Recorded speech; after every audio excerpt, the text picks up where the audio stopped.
supaya enak nyaran deh.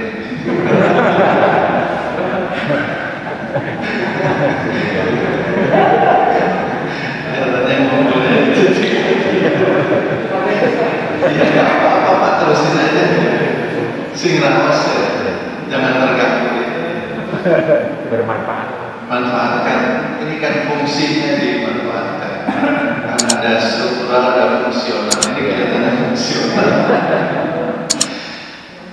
Bapak-bapak, ibu-ibu, Ramadan tinggal hitungan hari, dan sesudah Ramadan, alhamdulillah, jangan sampai kita kehilangan berkahnya. Jangan sampai kita seperti di pom bensin, mulai dari nol ya. Habis Ramadan udah aja hilang semua. Malahan malam Idul Fitri jadi malam pertama kita tidak taraweh. Kenapa? Udah nggak puasa. Taraweh udah. Padahal taraweh itu qiyamul lail yang diadakan di bulan Ramadan.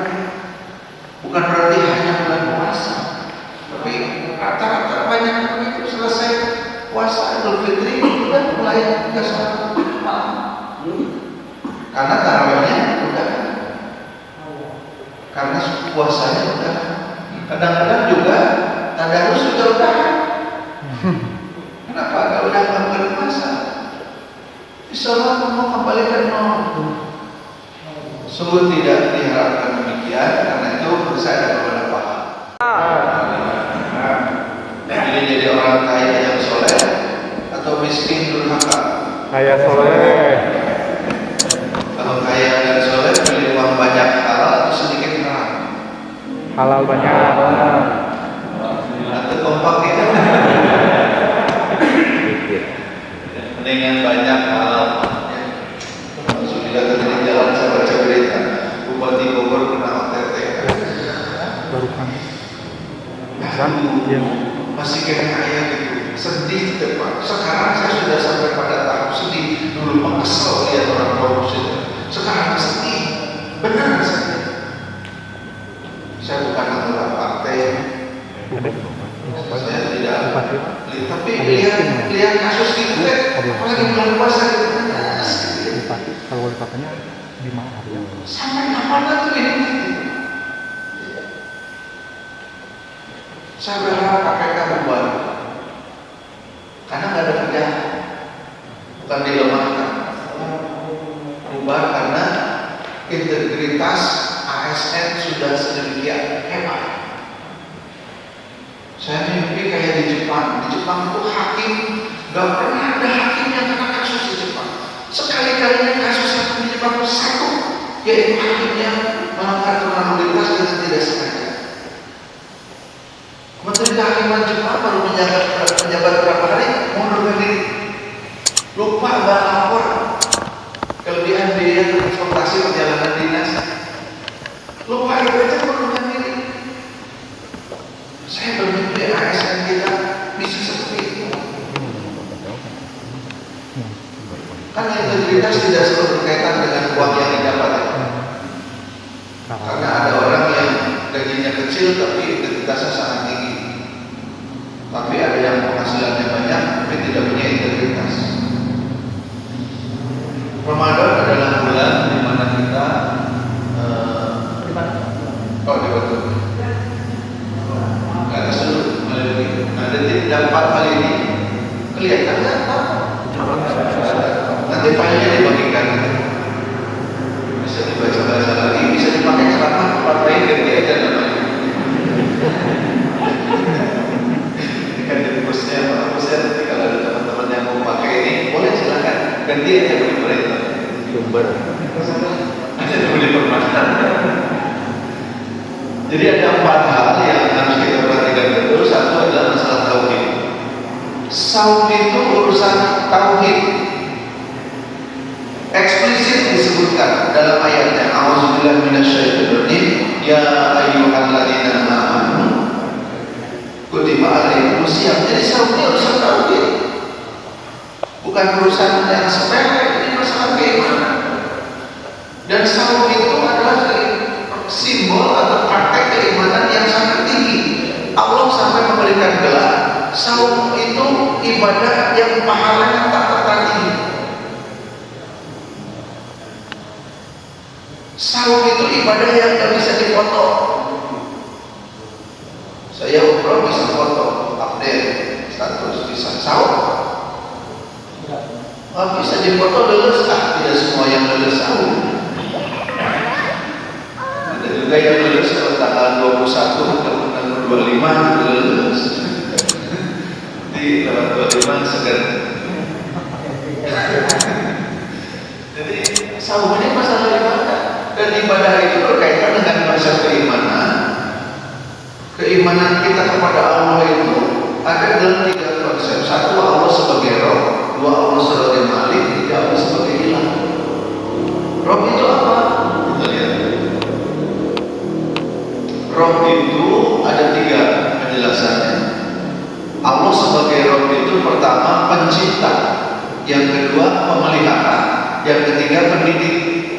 Jadi kalau kita berkata Allah Rabbul Alamin, Allah pencipta, bukan hanya pencipta, tapi juga pemelihara dan juga pendidik. Allah menciptakan manusia khususnya dan makhluk pada umumnya, diciptakan manusia dan makhluk itu oleh Allah dengan penuh perencanaan dan penuh kasih sayang. Tidak ada ciptaan Allah yang by accident, semuanya by design. Meskipun dalam pandangan manusia ada ciptaan Allah yang nampak tidak sempurna, anak berkebutuhan khusus sering dilihat dengan sebagai sosok yang tidak sempurna. Tapi ada anak yang cerebral palsy namanya Fajar, dalam usia 12 tahun terkonfirmasi melakukan 3 juz. Ketika ayah dan ibunya tahu Fajar itu cerebral palsy, ayah dan ibunya ngaji tiap hari, nggak pernah putus. Kalau bapak ibunya nggak ada, dilanjutkan dengan frontal sambungan. Jadi Fajar itu sejak bayi dengerin ayat Al-Quran dari ayahnya, dari ibunya, dan dari frontal yang sekarang. Ayahnya seorang engineer dari biologi, dan pada usia 6 sampai 8 tahun Fajar itu sudah hafal Quran. Terkonfirmasi kalau tidak salah usia 12 tahun. Padahal dia sadar palsy. Jadi pada anak-anak berkebutuhan khusus nampak ketidaksempurnaan karena kita. Allah mencipta dengan penuh perencanaan, penuh keseimbangan. Nah, keseimbangan ini yang sering juga dirusak oleh manusia. Alam semesta sudah seimbang. Ada daerah pertanian, ada daerah hutan, ya.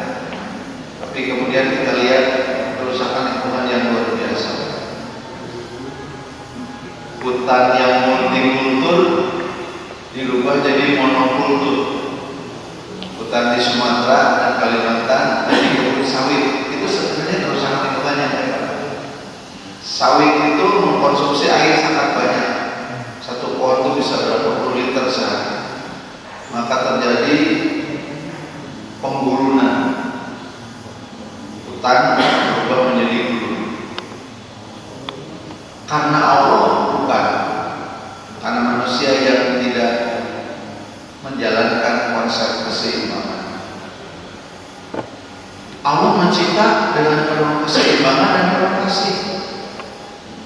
Apa cirinya Allah penuh kasih kepada manusia? Banyak orang yang sepanjang hidupnya berdosa dan bermaksiat, tapi di akhir hayatnya tobat. Banyak yang pakai.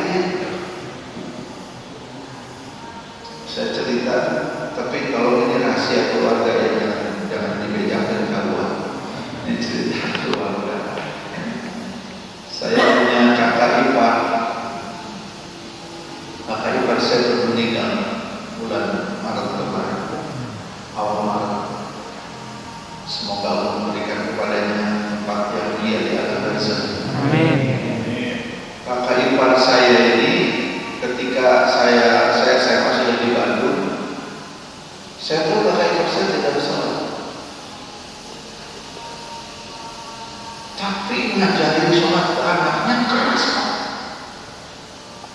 Anaknya sholat keraskan, bapaknya pegang dulu. Memang anaknya pas pelajaran sholat di sekolah. Jadi bapaknya pegang udah baca, tapi bapaknya merasa sedikit sekali lihat pekerja keras, tanggung jawab pada keluarga, tapi kalau tidak sholat berdoa. Sampai satu ketika ibu saya sakit dibawa ke Bandung tahun 89 akhir Februari, terdiagnosis sirosis hepatitis, sudah dirawat di rumah sakit beberapa lama. Kata dokter pulang saja, bawa pulang karena dokter sudah tidak punya kemampuan menyembuhkan.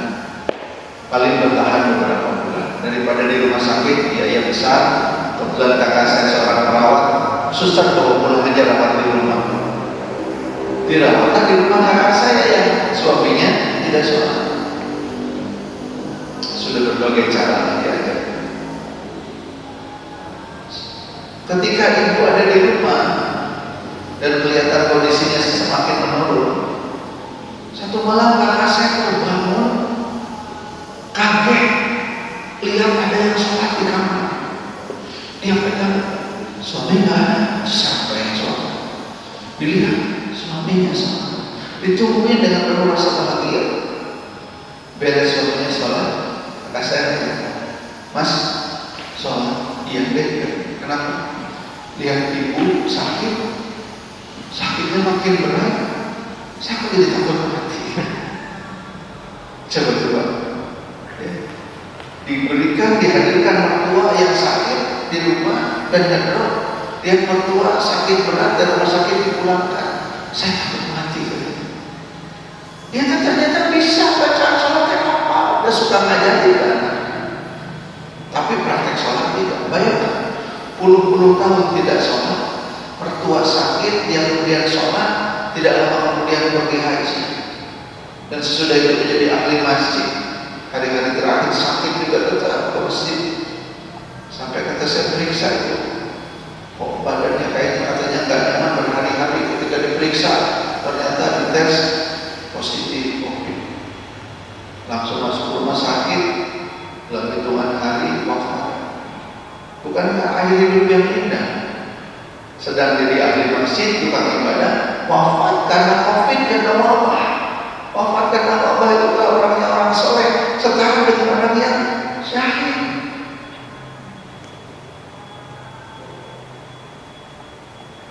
Saya punya cerita-cerita itu di keluarga, saya kalau saya ceritain orang lain.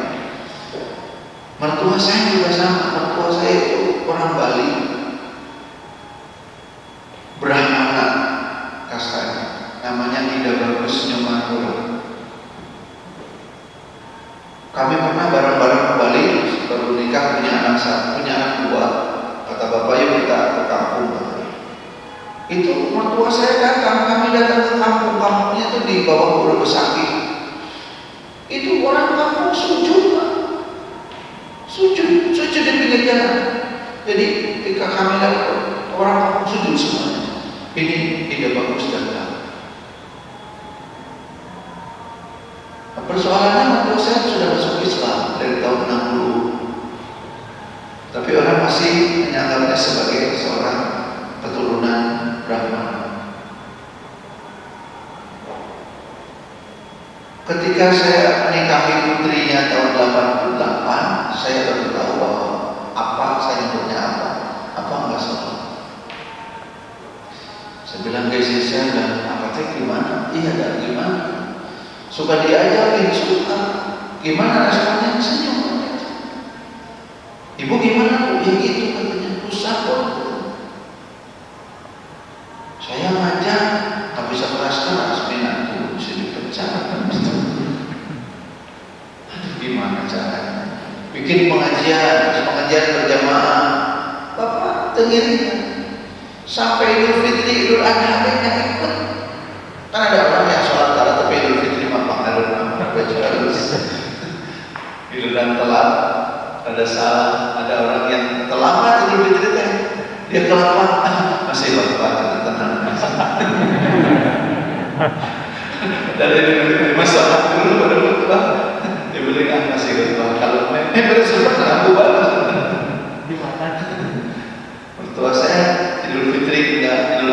enggak Jumatan, enggak. Kan ada orang yang sholat tetapi Jumatan, ya namanya. Ayah mertua saya belum enggak ada. Susah payah gimana caranya. Sampai tahun 94 saya berhasil membangun rumah dekat rumah mertua. Hanya beda satu gang, mertua ada Sekelimus 6, saya Sekelimus 5. Anak saya yang pertama laki-laki lahir tahun 89, jadi 94, 5 tahun. Udah biasa kan anak-anak kecil juga 5 tahun sudah ke masjid. Nah, satu hari mertua saya pulang, mertua saya hari Jumat datang ke rumah jam 12 lebih nyari cucu Pak. Mana Ahmad? Kata orang teh, yang nggak ada, kemana? Ya Jumatan. Laki-laki mau kalau Jumat Jumatan. Oh, mertua saya itu tidak mudah tersinggung. Ada yang bilang begitu senyum, pulang ke rumahnya. Dan Jumat depan jam setengah 12 sudah siap di rumah saya pakai sarung, pakai baju koko, pakai kopiah. Ditanya oleh keluarga bapak, apa ayah apa pendekar mana? Apa pendekar mana? Rengantar Ahmad ke masjid, diajak sama istri, dekat sentuh anak satu-satunya ngajak datang menantu kaset bagus. Memang Pak, begitu cucu, ya. Pak, Bu, tidak sholat satu kali itu dosanya lebih besar daripada 1000 kali berzina. Mertua saya ke sholat tahun 20 sampai tahun 94 dalam kondisi muslim. Harusnya diajak sama Allah. 34 tahun ke sholat. Tapi kenapa malah terus dihadirkan orang yang ngajak sampai leak? Kita lihat cucu tak ada kemana, cuma ada. Dan saya menjadi saksi sejak saat itu. Tentu saya jadi ahli sholat. Sampai kemudian beliau di akhir hayatnya demensia, pikun, stroke, kemudian pikun, menurun kesadarannya. Ke istri juga sering gak ingat makan. Kalau sudah pikun baru makan minta lagi. Kan udah penuh. Dikasih makan kan udah. Oh. Makan bisa lupa, istri bisa lupa. Waktu sholat sudah juga lupa. Kalau diingetin lupa sholat itu. Tapi apa yang ingat? Yang ingat yang nempel Al-Fatihah, Al-Ikhlas, Al-Falaq, An-Nas. Itu apa dia aja? Pak Al-Fatihah. Setiap hari saya datangi baca itu. Beliau wafat di pelukan anak saya. Ketika saya sedang ada di Madinah, istri saya membuat dia kakek mendorong ibu sama adik ke rumah sakit. Tengah aku oleh anak cucu saya dibawa ke rumah sakit Muhammadiyah. Sampai di rumah sakit kata dokter sudah nggak ada, ini kan kebetulan. Kalau Allah tidak mengasihi orang-orang seperti mertua saya, seperti kakak ipar saya, nggak ada jalan tobat. Udah berapa kali, udah berapa tahun dikasih kesempatan. Tapi karena Allah itu pencinta, yang mencinta dengan penuh kasih, Allah berikan jalan. Yang kedua, Rob itu pemelihara. Allah memelihara. Manusia, katakan juga kami, tidak akan bisa hidup kalau tidak dipelihara oleh yang Maha Agung. Kami itu orang Jepang, ahli biokimia yang tidak percaya Tuhan. Tapi begitu dia meneliti sistem biokimia tubuh manusia, dia bilang, gak mungkin manusia hidup tanpa ditolong yang Maha Agung. Semua fungsi vital manusia yang menentukan hidup dan mati itu tidak dikelola secara sadar oleh manusia, tapi dikelola secara tak sadar. Tanggal 24 Desember 2021 saya terkena serangan jantung. Tahunya ya sakit tidak ada, menjalar ke tangan. Saya nggak tahu sakit apa juga, tapi terbangun udah sakit. Minum air panas nggak hilang. Minum obat apa yang ada, Panadol Arab nggak hilang.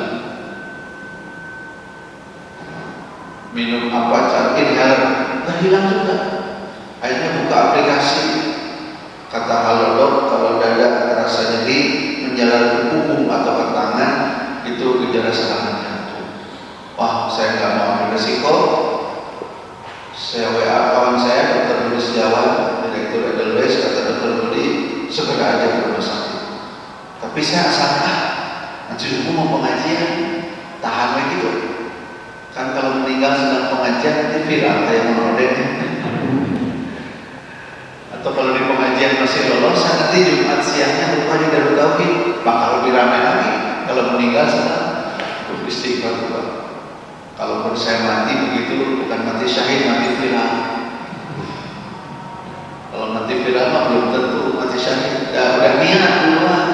Dan saya ingat, yang namanya menyelamatkan kehidupan itu salah satu misi Islam.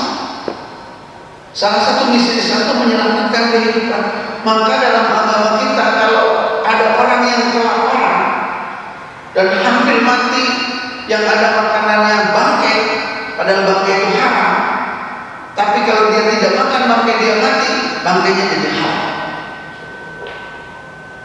Atau yang ada daging babi, nggak ada lagi, cuma itu. Kalau nggak makan daging babi dia mati. Menyelamatkan kehidupan itu tinggi sekali. Saya segera ke rumah sakit, diperiksa oleh dokter, betul akhirnya ditemukan enzim jantungnya terlihat sedikit. Dirawat 4 hari, dilanjutkan kateter, dialiskan. Kateter saya kira langsung dipasang ring, ternyata tidak 1 jam alat sudah dicabut dan dinyatakan selesai. Kenapa dok? Ya ada 2 sumbatan, 199%, 195%. Sudah dipasang ringnya dok? Belum. Kenapa belum? Untuk kasus seperti ini, pembuluh darahnya harus dibersihkan dulu.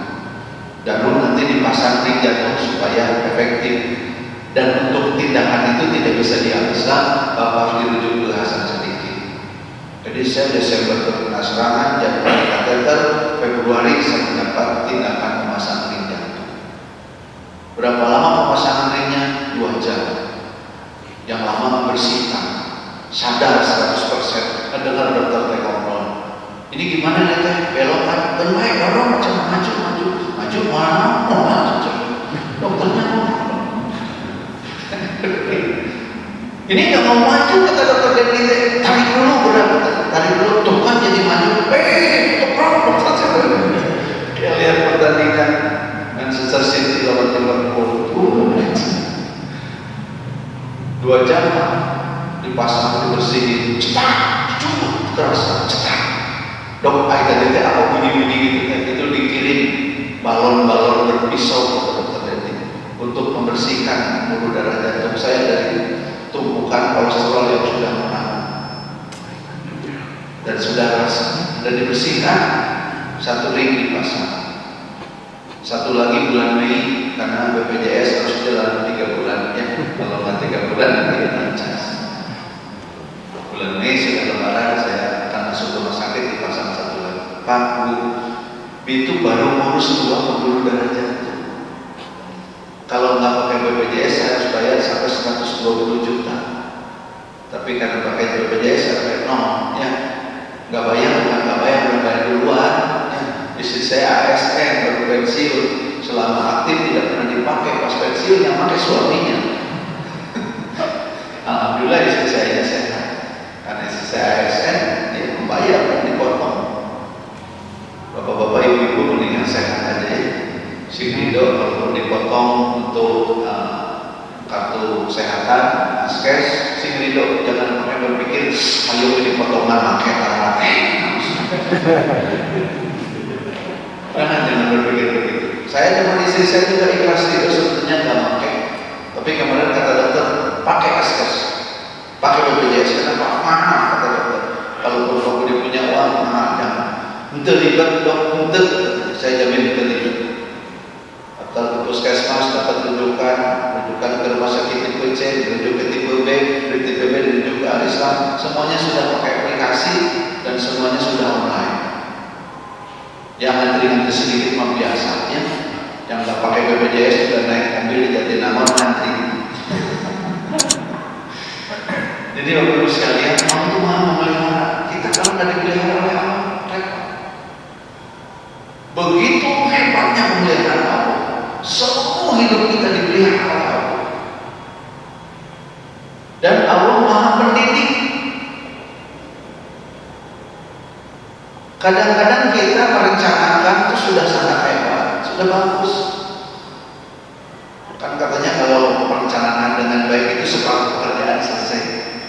Tapi kan ada saja perencanaan sudah baik, bagus, tapi gagal. Pernah begitu kan? Direncanakan gagal. Untuk apa fungsinya? Allah sedang memberitahu pada kita bahwa wala haula wala quwata illa billah. Ada orang menjaga hidupnya dengan baik. Saya mungkin makan agak jorok dalam tanda kutip ya, karena saya sering traveling, pekerjaan saya di bidang umroh atau traveling ke beberapa negara, makanan saya tidak bisa terlalu dijaga. Kalau di Saudi makan saya pasti nasi kambing dan itu enak banget Pak. Apalagi siang-siang begini.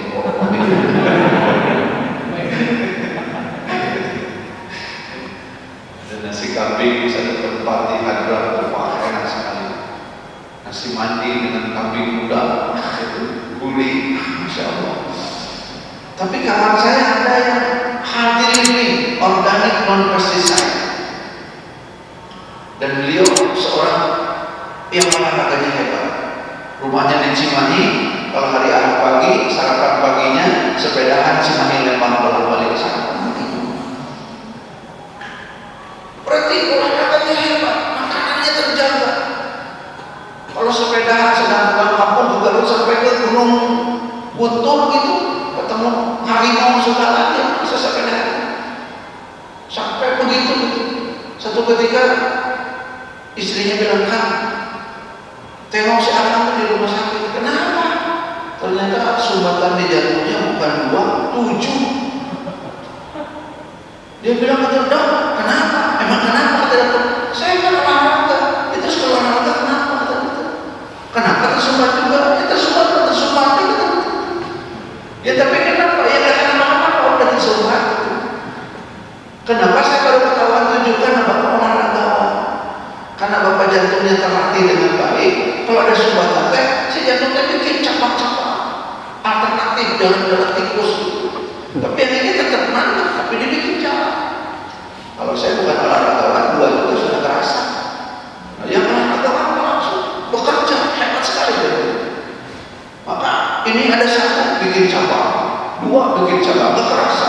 3 bikin cabang, sampai 7 nampak terasa. Pasang 7, waduh berapa ratus juta. Akhirnya diputuskan bypass. Bypassnya bukan 1, 3 jantung. Kawan saya punya kawan juga profesor yoga di rumah sakit jantung harapan kita. Mau dipasang saja di Bandung, dipasang link 7, dia kirim email ke yoga, "Kak, ini saya kasusnya gini, tolong dipasang link, maka dia di bypass itu saya." Hari apa? Hari Sabtu kosong rumah sakit. Kalau Senin sampai Jumat ramai. Kamu mau kesini hari Sabtu? Berangkat langsung. Di kadang-kadang kita sudah merasa sudah baik semuanya.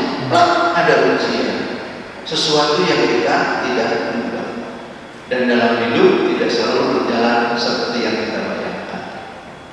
Lagi anteng-anteng kerja enak, suasana mutasi. Mutasi bulan puasa deh. Nah, kenapa sih? Nah, tapi kan udah kontrak ASN ya, ditempatkan di mana saja di seluruh Indonesia, betul kan? Sangat kelihatan gimana. Allah itu sebagai Roh, nanti sebagai Malik, sebagai Allah. Saya ringkas saja, udah nggak usah pakai ini. Jadi satu masalah tauhid, bekal nanti sesudah Ramadan ini harus nempel terus. Kalau bulan Ramadan kita nggak berani makan minum berhubungan suami istri di siang hari karena takut malu kepada Allah dan komitmen itu harus terus. Yang kedua, Ramadan ini adalah bulan ibadah. Seluruh hidup kita harus jadi ibadah. Dan seluruh hidup kita bisa jadi ibadah. Tidak ada dikotomi dalam Islam antara urusan dunia dan akhirat, ada. Semuanya terintegrasi. Barang siapa pergi mencari nafkah untuk kehormatan dirinya agar tidak jadi peminta-minta, atau untuk memberi makan anak istrinya, atau untuk memberi makan orang tuanya yang sudah renta, orang yang pergi mencari nafkah itu setara dengan seorang pejuang di jalan Allah. Kalau cari nafkahnya jauh, jadi nama namanya nyincek di mending ada jalan tol sekarang langsung dapat. Tiba-tiba kan segala bapak pesen ya, exitnya dekat kantor lah gitu. Alhamdulillah. Setara dengan jihad fisabilillah. Coba bayangkan. Ada orang yang konflik, Pak. Dia mau diangkat jadi direktur perusahaan mobil Jepang. Orang Indonesia, dia vice president perusahaan mobil Jepang di Indonesia. Dia dipromosikan akan jadi direktur di Indonesia, bahkan bisa di Jepang. Tapi syaratnya dia harus pendidikan lagi ke Inggris. Tiba-tiba ada konflik dalam hatinya. Nah, sih yang dicari di dunia ini. Dan paling senang hidup pulang kampung, bikin masjid, udah terus masjid, berkhidmat pada masyarakat. Sementara pengen ada, tapi dilihat satu loh, sampai dia jadi depresi, jadi halusinasi. Hampir 1 tahun kemudian berakhir ketemu dengan saya. Pak Budi, saya harus gimana? Emang kenapa konflik ya? Kata saya, kenapa jadi konflik? Jadi direktur perusahaan mobil Jepang itu bukan pekerjaan yang tidak boleh konflik. Kalau akan jadi direktur perusahaan mobil, kemudian bisa memberikan pelayanan terbaik kepada karyawan, yang muslimnya jadi saleh, tiap malam tahajud, Senin Kamis puasa, sedekahnya hebat, zakatnya terjaga, akan jadi direktur yang luar biasa. Tidak salah jadi direktur sama sekali. Tidak ada larangan untuk berprestasi dalam Islam. Justru harusnya akan gembira. Aduh, katanya, saya terlambat ketemu di mobil, saya sudah terlanjur mau resign. Jadi harusnya orang Islam tak boleh begitu. Berkarya di dunia itu harus hebat. Kawan saya, Pak Salim Hidayat, Dr. Salim Hidayat, berhasil membuat ventilator Indonesia. Ventilator yang dibuat dari alat sederhana yang ada di pasaran, dia bisa beli di Jatayu, dia bisa beli di toko-toko alat kesehatan. Dan ternyata ketika dibuat langsung saja paling harganya 15 juta. Sementara ventilator yang di rumah sakit besar itu kan ratusan juta sampai miliaran. Kang Salim bisa membuat itu, dan begitu mau dipasarkan ke dunia, dia panggillah orang Jepang, Panasonic, karena Salim kalau di Jepang, Panasonic bikin ini di pabrik Panasonic, boleh kasih label Panasonic, tapi itu buatan Indonesia yang dibikin oleh orang Jepang. Biasanya Jepang yang punya paten, orang Indonesia ini dibalik. Orang Indonesia yang punya paten, orang Jepang. Untuk siapa hak patennya, keuntungannya, orang Salim diwakilkan untuk umat. Dan ketika itu dibuat di versi Indonesia, terkumpul dana atau lebih dari 5 miliar dan wakaf melalui wakaf Salman, dan ventilatornya diberikan di rumah sakit termasuk rumah sakit Kristen yang menemukan pada saat COVID. Jadi Bapak Ibu sekalian, hidup kita harus jadi ibadah, dan hidup kita bisa jadi ibadah. Kullu hayatun ibadah. Seluruh hidup kita bisa jadi ibadah. Bukan saja ibadah itu sholat, zakat, saum, ngaji, zikir, tapi juga berkarya dalam keseharian adalah ibadah. Jadi ASN yang jujur, berintegritas itu juga ibadah. Bapak-bapak, ibu harus lulus nanti pensiun sebagai ASN terbaik yang tidak punya celah dalam perjalanan. Apalagi kalau di sini pusat pendidikan, ini bisa menjadi melahirkan orang-orang yang jauh lebih baik. Yang ketiga, Ramadan ini bulan Al-Quran. Jangan berhenti tadarus meskipun Ramadan sudah selesai. Dan tadarusnya naik dari baca pada arti. Kan kata Ibnu Abbas ada 5 kewajiban kita pada Quran: wajib baca, wajib menghafal, wajib mengerti, wajib mengamalkan, wajib mendakwakan. Yang 5 ini bagaimana? Kalau Ramadan orang sekarang sibuk membaca sampai hatam berkali-kali, nanti mulai Syawal kita sibuk untuk mengerti apa yang kita baca, kita paham. Kalau dibaca dan paham, dampaknya luar biasa. Satu ayat bisa menyelesaikan banyak urusan. Satu surat kata Imam Syafi'i cukup menjadi bekal hidup kita. Kalau kalian paham asalnya kata Imam Syafi'i, itu cukup untuk menjadi bekal menghadapi hidup. Satu ayat menyelesaikan banyak masalah. Satu surat jadi pedoman. Al-Quran adalah kitab yang luar biasa. Kalau dibaca, dimengerti, diamalkan, memang ajaib Quran itu waktu. Di antara keajaibannya adalah dihafalkan oleh orang yang tidak mengerti bahasanya dan tidak bisa menuliskan bahasanya. Kalau saya bagikan kepada bapak dan ibu kertas dan pena, kemudian saya minta bapak dan ibu menuliskan Al-Fatihah pakai bahasa Arabnya, kira-kira apa salah?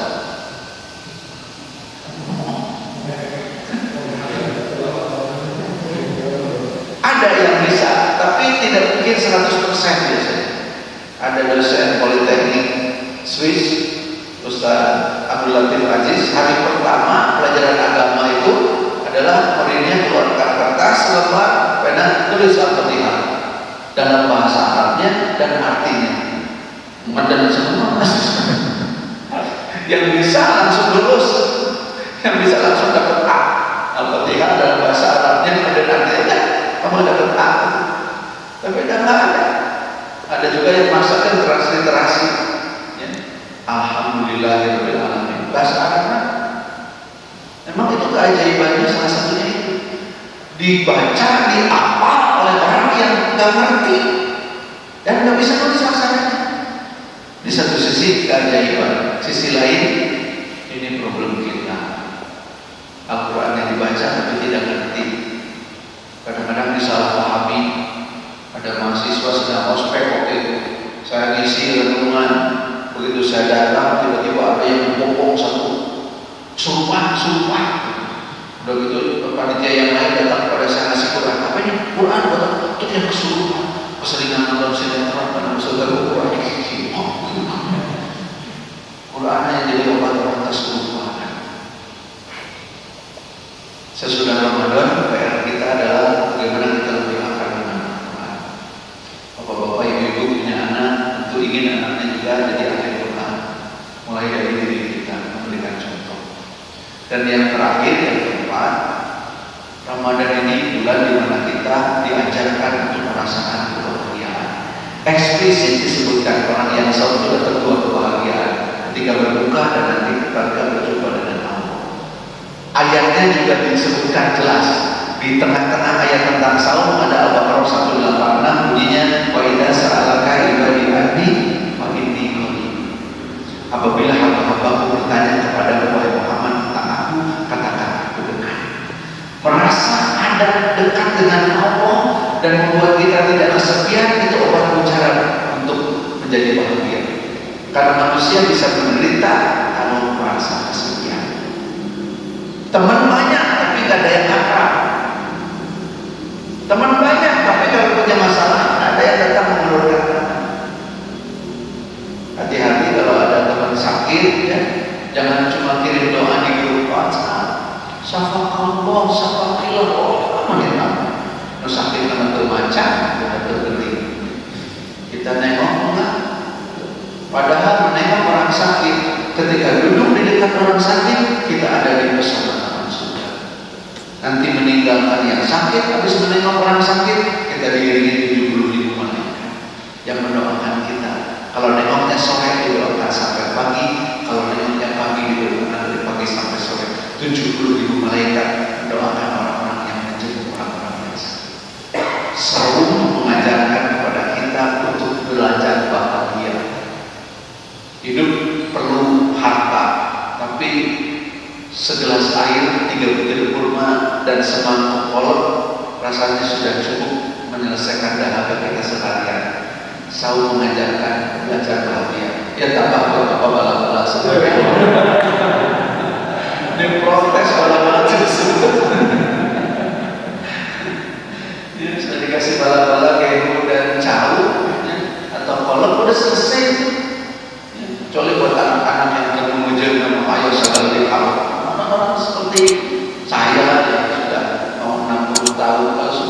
kurma 3 dengan air putih segelas, udah selesai. Paling tambah roti, paling ditambah kolak, ditambah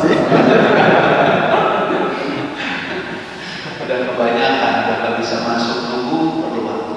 Bahagia itu didapat dari rasa syukur. Orang yang bahagia itu diawali dengan hidup yang bermakna. Kata Viktor Frankl, meaningful life itu gerbang untuk happiness. Kalau kita tidak bermakna, kita akan menderita. Tapi kalau kita hidup bermakna, kita akan bahagia. Saya bisa tahu Bapak dan Ibu ini jadi ASN bahagia atau tidak cukup dengan satu pertanyaan, kerja di mana? Yang bahagia makan cerita, lah ada yang bicara dengan orang pusat pendidikan, oh diceritakan, beritanya cuma dongeng. Itu biasanya yang bahagia. Kalau yang nggak bahagia kerja di mana? Jauh. Sepi, tenang, jauh kali capek, dijalani banyak dimana gitu. Itu pegawai yang tidak bahagia, dan dia pasti menderita. Kebayang mau pergi ke Islam dulu, jauh lewat tol, mahal, untuk macam. Jadi yang kebayang itu jelek-jelek. Tapi kalau yang bermakna, alhamdulillah, pergi ke kantor itu sama dengan orang yang jihad fisabilillah. Mana lagi penghargaan terbaik bagi seorang karyawan selain bahwa pekerjaannya disertakan dengan jihad fisabilillah. Bahkan kata Nabi, kalau kalian pulang dari bekerja mencari nafkah dan kalian baringkan badannya berbaringan dalam keadaan lelah, ketahuilah pada saat itu Allah sedang menggugurkan sebagian dosa-dosa kalian. Karena ada dosa yang tidak bisa gugur dengan sedekah, tidak bisa gugur dengan sholat, tidak bisa gugur dengan haji. Dosa itu baru bisa gugur dengan bekerja keras. Orang-orang yang bahagia kemana? Fisabilillah. Di mana? Jadi mau fisabilillah. Mau kemana Pak? Menggugurkan dosa. Di mana? Di kantor. Kenapa? Karena bekerja itu menggugurkan dosa. Happy. Jadi saya bisa lihat Bapak ini bahagia. Artinya dengan satu pertanyaan. Nah, jabatan di kantor, cacing cawa. Nggak ada cacing cawa. Lihat ini Kementerian Pan RBK, cacing cawa. Lebih parah lagi kekeset ya. Masa jabatan kekeset. Selamat bertugas Bapak-Ibu sekalian. Semoga selalu ada dalam kebahagiaan. Amin. Maknai secara positif, perkuat rasa syukur. Insya Allah dengan kebahagiaan, dan semoga selalu kita diterima, doa-doa kita dijabah, dan dosa-dosa kita diampuni oleh Allah. Subhana rabbika rabbil izzati amma yasifun, wassalamu ala mursalin, walhamdulillahi rabbil alamin. Assalamualaikum warahmatullahi wabarakatuh. Waalaikumsalam.